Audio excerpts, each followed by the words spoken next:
Bienvenue dans le boulevard de la critique. Cette semaine, nous chroniquons Little New York, Staten Island, du réalisateur James de Monaco.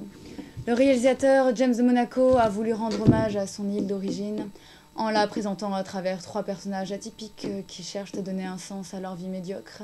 Les événements se dévoilent tels des tiroirs que l'on ouvrirait l'un après l'autre, mais dans le désordre, pour finalement se rendre compte que le contenu de l'un n'aurait pu se faire sans celui de l'autre.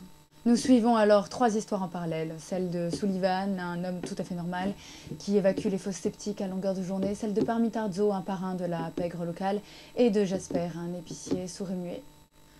À vous, Ruru.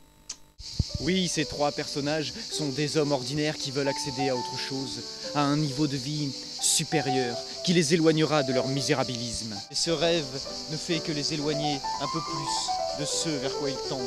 Tout comme cette ville de l'autre côté de la mer qu'ils scrutent avec convoitise. Je parle bien sûr de Manhattan, et qui est si éloignée de Staten Island qu'elle en devient inaccessible. L'originalité de ce film réside dans le décalage. Toutes les situations s'écartent habilement du cliché et rendent le film cocasse, mais sans perdre de son efficacité. Staten Island oscille entre le drame noir et la comédie et ne tombe jamais dans le pathos ou la caricature. À vous, Ruru.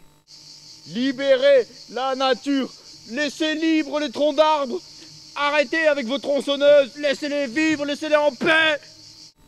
Mais qu'est-ce que vous faites, Ruru? Eh ben quoi?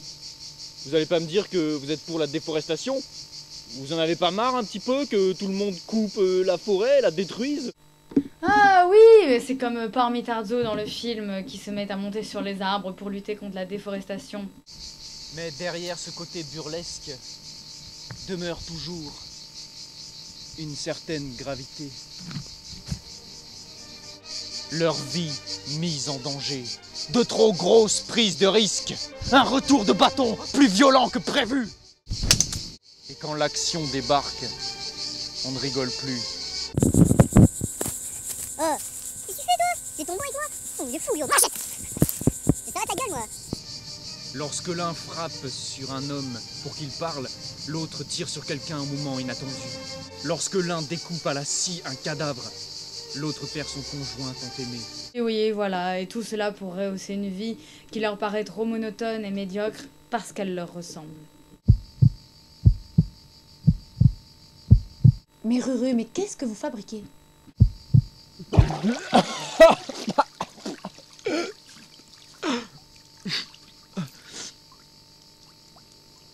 Bah quoi?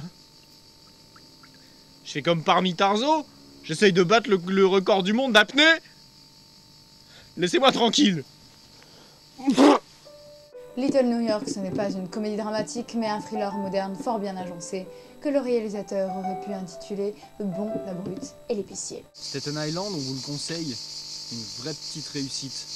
C'est la fin de notre émission, la deuxième. Je vous donne rendez-vous la semaine prochaine pour un tout nouveau film. À bientôt. Allez au cinéma.